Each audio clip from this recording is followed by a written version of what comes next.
On today's show, of course, we got a rundown of everything we usually do, but also we got some headlines, a couple little things. Craven dropped a dope story that we'll get into in a bit.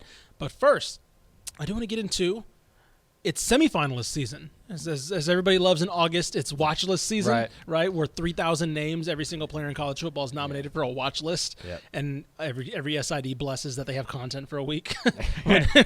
And so the Davey O'Brien Award, given to the annual award given to the best college quarterback in the country, released their semifinalist list.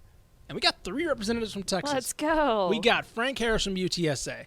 We got Tanner Mordecai from SMU. We got Max Duggan from TCU. Which one of those did we not see coming at the beginning of this year? Max Duggan was not mentioned in the magazine as one of the best quarterbacks in the state. I think we had Chandler Morris. I can almost guarantee he was not a watch list recipient for this. Absolutely This not. part of the year bugs me because I have to do all this voting. Yeah, you know, true, I don't. That may sound like a humble brag to some. I do not mean it that way. It is. It's a pain. Yeah. Because we're so Texas centric. It's like, how do I? Like, I don't know. Like, what I are your can tell thoughts you on J.J. McCarthy from Michigan? Like, well, and I don't know how to compare it. Like, it's like I know like who's having a good quarterback, season in the state. Sure. But I don't know how to compare it because like I really just don't watch a ton of national college football outside of the Lone Star State. Really. Right. I do like that. Like, one, I think it's cool that Tanner Mordecai is getting this recognition because a couple weeks ago we were talking about if it was time to move on from Tanner Mordecai. Right. Yeah. 2, I think if you would have said 3 quarterbacks would have been nominated, I think that would have been believable at the beginning of the year. Sure. I don't think, obviously, Max Duggan wasn't one of them.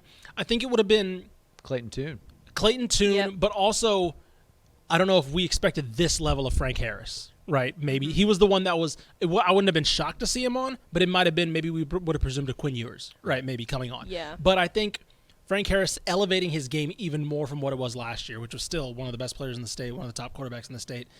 I think that shows the step that he's taken forward to be the shoulder of that offense, right? We talked about what we think this UTSA team was going to be or what we thought they were going to be heading into the year without a reliable running back and Cecile McCormick, and Frank Harris just said, nah, I got it, right? Yeah. And so when you mentioned one name and I mentioned the other that were kind of probably guys that we presumed would be in the conversation, Clayton Tune and Quinn Ewers. Clayton Tune, I think he's fixed things, right? He started off the year okay, right? It wasn't bad.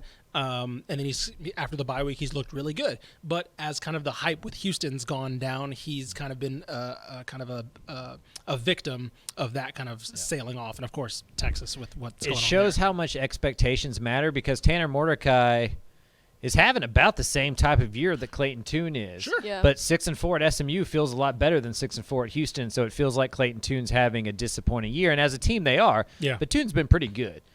For the most part, and also Mordecai had a 10-touchdown game on national television the other week. Against Clayton Tune. Against Clayton Tune. I was wondering who had a who had a pedestrian 7-touchdown game, right? Yeah, who had a pedestrian day of 7 touchdowns. If Houston wins that game, is Clayton Tune on this list? Oh, 100%. I think so. Yeah, if probably, Houston's 7-2, sure, or whatever.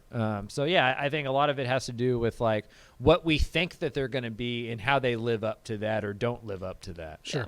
I think one of the cool things is looking at the company. Right, I think, you see it's literally every top quarterback, Drake May, Hendon Hooker, Caleb Williams, Bryce Young, and then you see Max Duggan up there, right? So it really is like a validation of what they've done this year. Started on the bench. Exactly. This is nuts, awesome. man. Yeah. All right, so